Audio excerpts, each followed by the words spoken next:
Lana Del Rey is about to promote her upcoming album, which is called Stove. I have no idea why it's called Stove, but maybe she'll reveal the reason soon.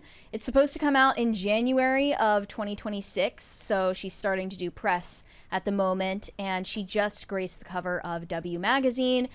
The real thing that grabbed my attention about this interview was the photo that they used on the cover.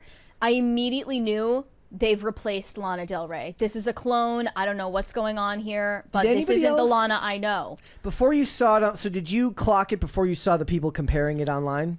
I wasn't going to say anything, but when I saw the cover before the original photo, I definitely thought they did her dirty with the Photoshop. Like, something is off about this. Or I thought that she was like really overdoing it with the Ozempic. So here is the before and after comparison. You can see that switches back and forth in the video. Sorry, I have to mute the original is the one where her hair and her face is wider. Here's the after. There's the before. She looks better in the before image. She does. Why did they do this? I just don't understand. Well, the question is, why did she allow it? Well, she probably just didn't have creative control over what they did with the cover, and didn't realize they were going to do this to her. She looks like an alien in the edited version. She looks like Voldemort, Lana. It's terrifying. I definitely clocked it before I saw the comparison. I knew that they did something weird. Not to aside, but I put a poll up. I said, was the first date girls crash out valid? I want to know. Yeah. Or, you know, did the guy dodge a bullet? It was not valid. Okay. So this prompted people to try to make improvements on the photo that they used, and it devolved into chaos. Here's one. I felt like their retouching was a little too subtle and unfinished, so I thought I would just go a little further. Finally, she looks beautiful enough for publication. Then there's this one. Everything else, some things still was wrong. Lana's beauty's almost there, but didn't express it enough. This is what her face could and should look like. And of course... This is insane. You know what? That's a good attempt, but coming back to this with some fresh eyes, I think we got so hung up on keeping it natural, we fell into the old barely making a difference trap. Here's a version where she actually looks decent, still being realistic, of course. She does have a Michael Jackson nose in there. Oh, and look at the next one. I think this is definitely an improvement. I just made her more accurate to how she actually looks like. Hope you guys love it. Then we get to just modern art territory here. Maybe they should have gone with this. But if oh no, not the next one. It gets worse. Well, let's just skip to the next one. This one's bad enough, but here is Lana in all her glory. I think those ones take the shine from her beautiful green eyes and golden hair, so I decided to make a few adjustments. Hope this helps. Yeah, she's looking great. Benedict Cumberbatch comparisons were made.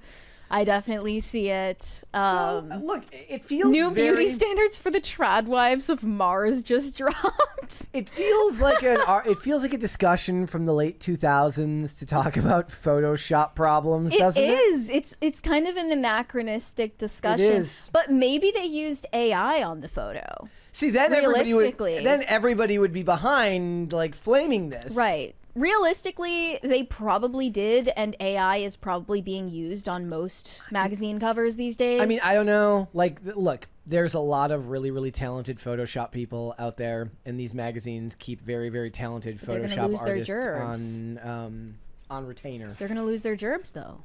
They're already losing their gerbs. Like, if there was if there was something like added on there, maybe, but I'm guessing that it's just Photoshop. But I did want to actually get into some of the substance of the interview aside from I'm sorry, somebody said Lana after getting the One Ring. This says Lana Del Rey talks new album Finding Love and life in Louisiana. Having achieved pop icon status with her approach to music, the newlywed singer-songwriter has set her sights on country and perhaps actual cinema. She revealed that the upcoming album is a country album. Annoyingly, she pointed out, I was thinking about doing a country album like 8 years ago. And then now you see like everyone's doing country. This is like one of those things. Everybody's got that friend who says he had an idea like 10 years ago that's popular now.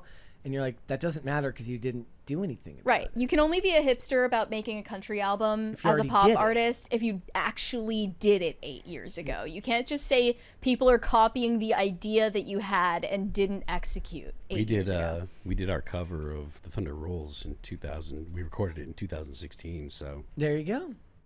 Do you feel that way? Do you relate with Lana? no, I don't think that I do. Okay. There's nothing that you thought about doing but you didn't.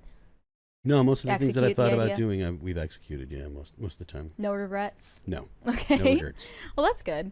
Then she talked about meeting Jeremy Dufresne, who, if you didn't know, is her new husband as of last year. He runs an alligator airboat tour business in Louisiana, in the Bayou, and he is much maligned for being an outspoken Trump supporter, a Facebook boomer, if you will. She said she went on one of his excursions back in 2019. Do you think he falls for AI scams Yes. on Facebook? Yes. They reconnected several years later and then married in September of last year. Like many people who work with large, dangerous beasts, Jeremy Dufresne has a calm, strong presence. Lana says, when we met, I realized pretty immediately that I loved him, but that it might get difficult because of what I was bringing to the table. So she means all of the baggage of being famous and all of the baggage of her relationships in the past and the amount of coverage that it would get if they started dating. But Jeremy said, I work with alligators. I have tough skin. And he is a man of his word. All the things that made me upset, and there were so many, he would just listen and say, you be you, and I'll just love you more. Aww. Okay, maybe he said that last part. I don't believe for a second that he said, I work with alligators. I have tough skin. Literally, he never said that. They're lying. And if he says he said that, he's lying too. Well, he was present for this interview. He's lying. That they did. They say the first year of their married life has not been easy. They mentioned the fact that TMZ sent out drones to take surreptitious footage of their wedding from overhead. Am I the only person who thinks that, look, okay, Taylor Swift, you want to plot a drone to catch images of the Taylor Swift wedding? I don't know if you deploy the drones for Lana Del Rey wedding. They did, and it did have a lot of attention. I think it's because she's such a private person that people cared so much about her wedding. Maybe, yeah. And the fact that she hasn't been married before, which is something that people talked about a lot. Like, why hasn't she been able to settle down yet? How old was she when she finally got married? I think 38 or 39. Okay, I mean, Forget how old she is. Is it like now. better that than she hits 38 and she's been through 5 failed marriages? Oh yeah, that's definitely better to just do it right the first time. Good for her. She's currently 40. She was 39 last year when they got married. Good for her. And she looks incredible. No need for AI or Photoshop, by the way. But then she says, the pop goddess who marries an unknown alligator tour guide story was too delicious for outlets like TMZ. They flew in drones to watch us. If I was him, Jeremy, I would have been nervous. My emotions were more overwhelming than usual, and my usual emotions can be quite overwhelming. But Jeremy was fine. He said, if you want, worry about yourself, but don't worry about me. Because he's just such a down-to-earth country man. Yep. A red-blooded American. And they also talk about this thing they do together as a couple. Like, I guess every couple has things like this. They go to empty parking lots of like Macy's and Home Depot and just sit in the car in the parking lot and like read and talk in the car. They call it like their parking time. We have what we call parking time. We spend a lot of time in parking lots in the car. You know who I want to hear a story about? Everybody's had this happen to them. Have you ever just like, you've had to like check something on your phone or like move something in your car and you go park in an empty parking lot and then some dude just comes and parks right next to you despite the fact Always. I wanted her to be like, we go find parking lots with one person in it and we just pull up right beside them. Yeah, I guess that happens to everybody, right? Like you're in the middle of a parking lot, there's nobody around, and some dude, and you're not even parked in the front. What kind of psycho You're parked does that? in the back, and somebody just pulls up right next to you. Who is the psychopath that does that? Truly unhinged behavior. She also mentions that one of the songs on her upcoming album, Stove, is dedicated to Jeremy, and it's called Stars Fell on Alabama. And that's how I knew this album is going to be super boring. But that's fine. You know, she's just in her era where she gets to do whatever she wants and chill and not care about fame. She even at the end of this interview she said, doesn't have a song called Alligator Alley is... she'll call the next album Alligator Alcatraz. That's what it should be. But she said, in response to being asked if she would ever write an autobiography, absolutely not. There have been too many personal things that I can't talk about. Sometimes I think it's a split between people hating me and people respecting my work. I've spent a lot of time thinking about that, but to be honest, thinking too much about that is a lose-lose situation. Now I try to be positive. I had a dream of a giant family and a happy life. I had to quiet the noise to find love, and I did. Good for her. She's got a healthier approach to fame than 99% of celebrities out there, so I have to applaud that. Maybe he got hired to...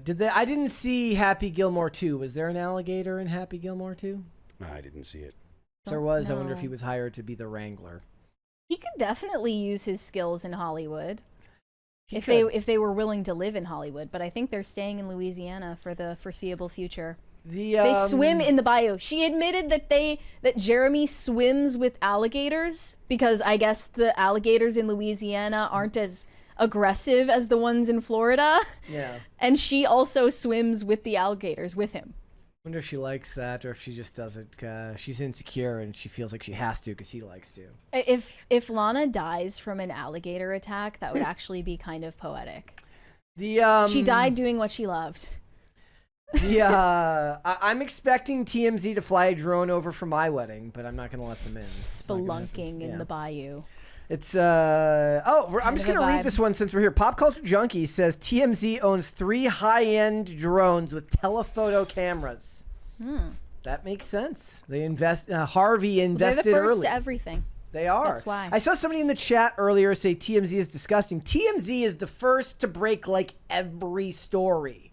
Like, disgusting or not. Disgusting or not, they're very good at their jobs, and they always end up with the security footage. Nobody knows how they get it. There's just is Harvey just passing on 50s to the bellhops at every hotel in the city? Yes, he is. Also, for the most part, they don't editorialize. They don't lie in their coverage. Okay, so they're very good about getting firsthand sources. They editorialize a bit when it comes to Trump. They do. They are a little bit less journalistically they have a little bit less journalistic integrity when it comes to Trump. I've noticed that. Even lately? Even lately. But in general, most of the time, if it's other politicians, they call it not even right down the middle. They just report whatever it is, and then, you know.